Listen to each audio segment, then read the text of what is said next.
Hello mga minahal kong kaibigan. Mga guys, may kukwento ako sa inyo. Itong kwento ko sa inyo ay galing to sa probinsya pa rin.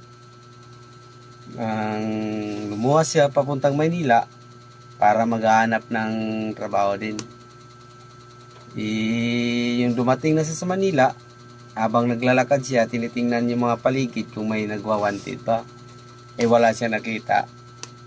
Natakot din siya matutulog kasi gabi na eh. Hindi naghahanap siya ng hotel ngayon. Kaya ang mahal-mahal pa, napilitan siya. Di kumuha siya ng isang unit sa kwarto. Yung pumasok na siya doon, sabi pa niya, wow, ang ganda-ganda sa loob. Talaga ngayon lang ito makatulog ako ng kuwan. Malamig pa. Hindi niya alam, may aircon pala yan.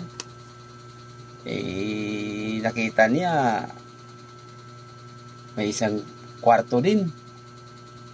Pumasok siya doon. Akala niya pinapasok niya, kwarto. Yun pala, CR. Tinignan niyang inodoro. Apa, may balon pala dito. Ang linaw-linaw.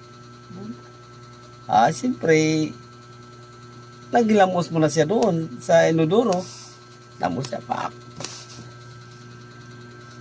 Masama pa ang tiyan niya. Naku.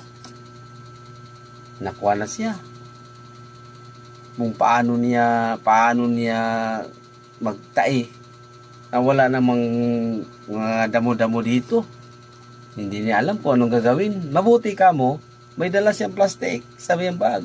Kinuha niya plastic. Doon siya dumumi. Yung pagdumi na ngayon, hindi niya malaman ngayon kasi doon siya sa plastic dumumi eh.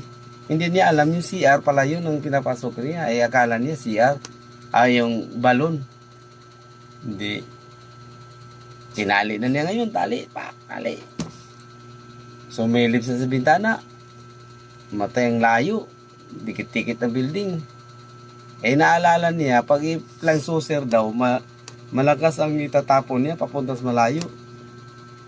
Ayun na, kumpisahan na niya. I-flying saucer niya yung tain niya, yung dumi niya.